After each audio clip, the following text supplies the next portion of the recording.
Injury shit. We don't want it. None of us want it. It's shit. I'm going to tell you about how to avoid it with logic. So, step one is to not be an idiot.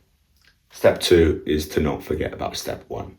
I disregarded both of these steps a year ago in January when I tore my Achilles tendon. I completely snapped it because I was an idiot. So the week before, we were traveling with family and I got norovirus and I got really ill and I was in hospital for 4 days and my body just degraded. It just wiped away. I lost 6 kilos in 5 days. The next week we got back and I trained like a maniac, like I always do, like in the gym, 2 hours, just doing pitch training, sprinting, doing tons of running and everything. And then the week after, I got back to uni and I started playing rugby and started training. And my first training session back, guess what? I get injured and I have to have surgery, and it's a year, more than a year of rehab.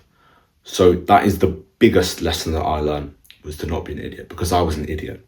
I went from here to here in a week. And the most important thing for injury really is to don't do too much too soon. So just chill out basically. Us as guys specifically, our ego takes over. Like we want to do so much so quickly because we think we're invincible until you realize, I'm actually not. So step one is to not be an idiot.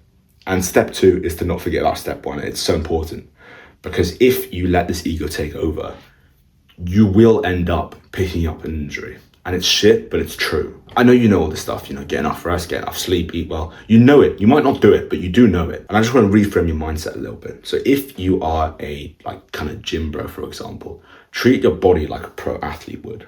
Make sure that you prioritize sleeping and rest and nutrition as important as you would your actual gym session. I know people who, are these gym bro guys and they're in the gym every day and they're always complaining. And I know that when they go home, they can't move around properly because they've trained way too much, and it actually stunts their progress as well. So some little key tips that I want to give you. Prioritize full range of motion training. So for example, if you do something like a bench press, or a dip, people will say, don't go below shoulder depth, don't break 90 degrees. Kind of true, but kind of not, because if you don't do that, you don't get strong in those positions, and that is what actually prevents injury. So it might be harder to get into those positions. You might have to go lighter and your ego might have to take a step back, but in the long term, your body will thank you for it the same way as you would a squat. Use heel elevation, try and go as low as possible, and yeah, you'll probably have to decrease the weight, but it's probably going to be better for you in the long run. And something like prehab or like an injury prevention exercise might not be cool because many people in the gym don't do it. You might think, you'll get weird looks. And I've just kind of accepted that I'm going to get weird looks and I just fucking say, fuck it, I'm going to do it anyway.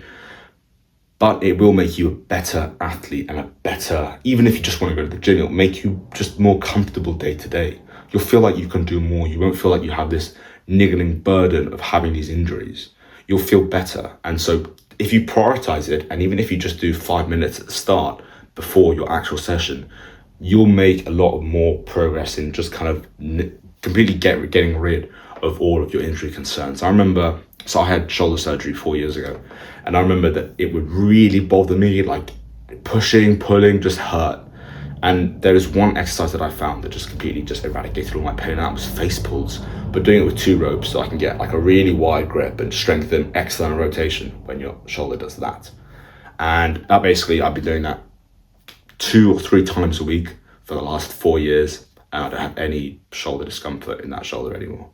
So if you're smart about it, and if you just find out what your body responds to well, because you know your body best, and I'm not going to give you any specific tips, but you know what you like best. So if you just start incorporating these things 2 or 3 times a week, down the line you'll see massive results, and you'll see this injury won't bother you anymore if you have something specific. So just do. I think you probably know deep down what you should and what you shouldn't be doing. Let your ego take a step back, because in the long run it will thank you. Take that energy and put it into something else. Because currently you've got so much energy that you just put into one thing, and you're going to burn yourself into the ground, and you're going to overtrain and you're going to overinjure yourself. So I don't want to be like that old man that says, you shouldn't be doing that. because I want to do that deep down. I want to push myself as hard as humanly possible. But you also have to understand that you are human and you're not a perfect functioning fucking cyborg robot machine. You're not Robocop. You're a normal person. So you'll respond to what the stimulus and the training stimulus that you give your body. So it's stimulus and adaptation, input and output. You get out what you put in. If it's like this kind of thing, like an input output machine you might have seen at school, you put in the exercise, the training, the nutrition, and you get out what you put in. So if you put in shit food and you overtrain and you don't really sleep, obviously you'll get out a fucking shit result. But if you put in intentional effort, a specific and a good exercise selection, good exercise program, and good nutrition and everything else is on point, your sleep, your supplements maybe, you take protein and creatine and everything, you'll get out a much better result. I hope that's common sense because that's obvious. You get out what you put in really anything in life. So I hope you find that useful. I hope you can take something away from that. Remember the 2 steps of not getting injured and still training hard.